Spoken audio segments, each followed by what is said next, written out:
Thank you very much to our Vice President and the Secretary of Education. Oh, please sit down. Secretary of Education, and we thank you very much for that most thorough and insightful report.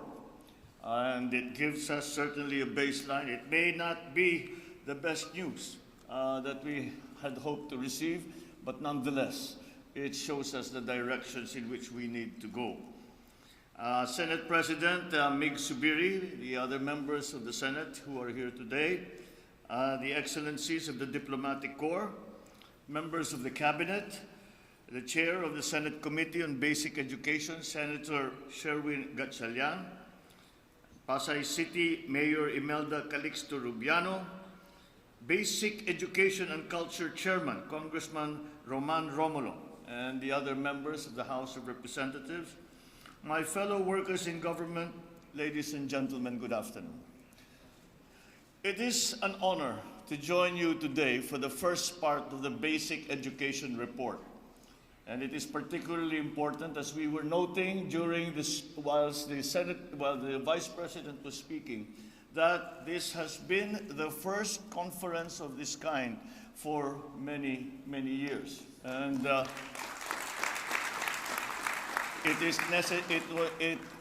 we deem it absolutely necessary that we have such consultations for the simple reason that we all know, must know the situation that we face and the many problems that we need to solve.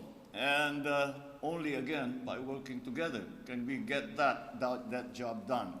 But at least the Department of Education, the Secretary in Daisara, our Vice President, has provided us with this starting point. And it is now up to us to take that starting point, go from that starting point, and to all of the programs that we hope to implement in the very near future for our children.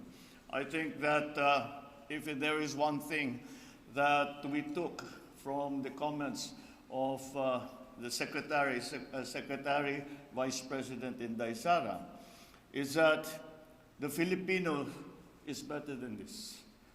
The children are better than this. And we cannot fail them. And that is the main motivation that we should keep in our hearts. We have failed them. We have to admit that. We have failed our children. And let us not keep failing them anymore. Otherwise, we will not allow them to become the great Filipinos that we know they can be. They will not become the great Filipinos that will be recognized not only by their fellow Filipinos, but many people around the world. And thus, it once again reminds us that education is the most valuable service that the government can give to its citizens. If there is nothing else, after preservation of life and limb, education comes next. And with that, with a well-trained populace, with a well-trained and highly experienced workforce, then everything follows. The Philippines will succeed. So we in the administration recognize the challenges and issues facing our education sector, all of which must be confronted with an open mind and compassion for those who might have fallen behind over the past few years. I am confident that we will see noticeable improvements moving forward because our Department of Education, that is spearheaded by no less than our hardworking Vice President in Daisara Duterte, is there. Let me also acknowledge and convey my deepest appreciation to the men and women of DepEd who are now in the hot seat because pinakilala na kayo ni Inday Sara sa aming lahat, kaya pagka magka-problema, alam na namin kung sinong lalapitan namin. But all of you, the associations in the country, policymakers, the development partners, and all stakeholders for your collective efforts and commitment to pursuing quality education for all. I am pleased to see that you have gathered here for this very important event for the benefit of our learners. Your attendance is a manifestation that addressing our educational challenges requires not only a multifaceted approach, but also the active participation of all. It is my hope that my being here signals this administration's determination and commitment to bridge the gaps that currently exist in the education sector. Indeed, strengthening our education system warrants a whole of government, whole of society approach with the highest degree of proactivity, motivation, and perseverance. As our nation recovers and bounces back from the losses and adverse effects caused by COVID-19, we must now move full speed to equip our learners and educators with the capacity and tools they need to meet the challenges and opportunities we have in front of us. As many of you know, I have been traveling around and trying to bring to the consciousness of our friends and partners around the world of the potentialities of the Filipino worker and of the Philippines. And at every juncture, I am confronted by the challenge of that the central key to success is going to upskill and reskill our workforce. And that again brings us to the importance of education, not only as a moral imperative for government, but as a practical one. Because without that skilled workforce, we cannot compete and we cannot succeed. So I'm gratified to see that that has become a very large part of the plans that the DepEd has for the future. The pandemic also brought to our consciousness the importance of being able to adapt to new and changing realities, as well as unexpected circumstances. So again, we must consistently develop and adopt innovative paradigms and strategic reforms that will ensure the resilience of our educational landscape. We must first act locally in order for us to be competitive globally. We will work hard so that no Filipino is left behind.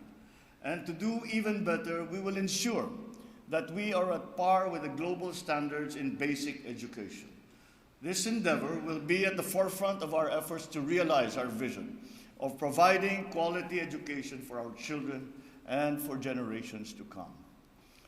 I have previously mentioned that this administration will at no point scrimp on investment in our educational sector and in our young learners. And I am here today to reaffirm that commitment. We will build infrastructure.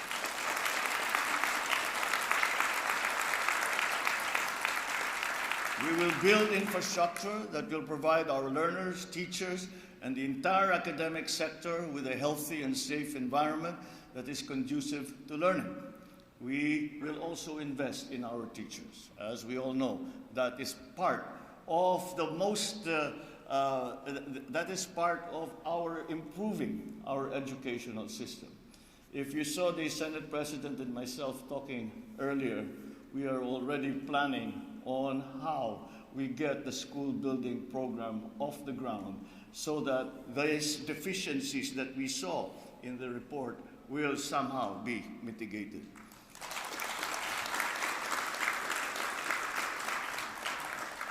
Our teachers are there because it is a vocation.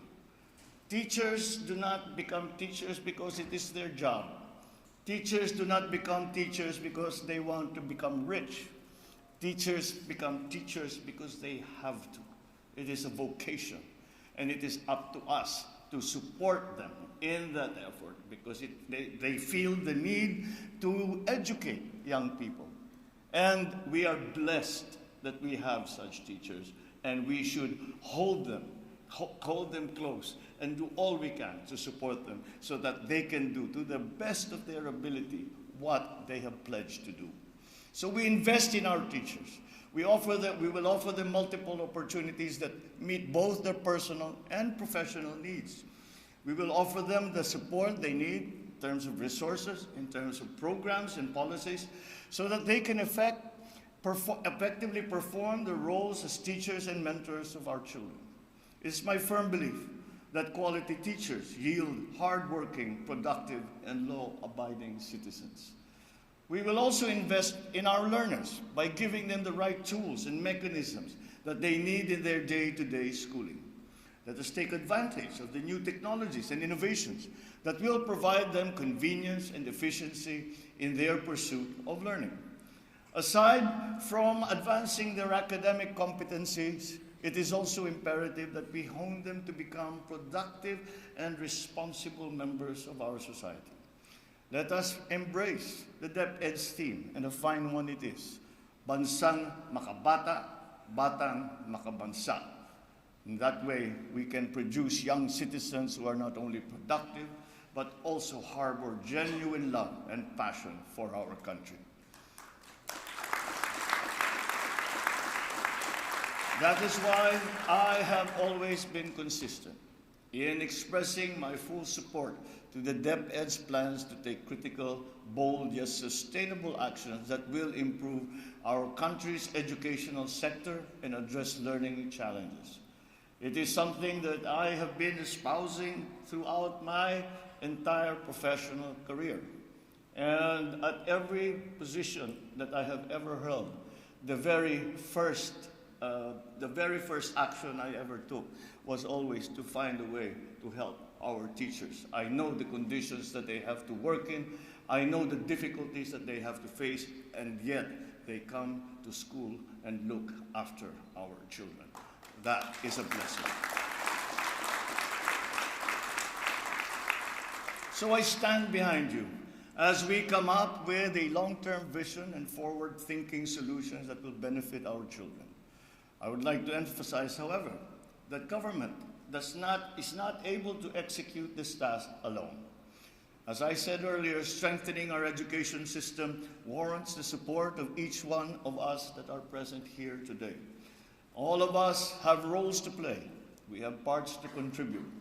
And so let me issue a challenge to you all to become active key players in this effort. Let us join hands and act in unison as we build the best education system that the Philippines has ever seen. We owe it to our children to prioritize their well-being and give them the highest possible quality of education so they may become the innovators and the leaders of tomorrow, not only of the Philippines, but of the world. With our united efforts, I am confident that we will succeed and bring forth a better, brighter, more prosperous future for our children. Maraming salamat po sa inyong lahat at magandang hapon po.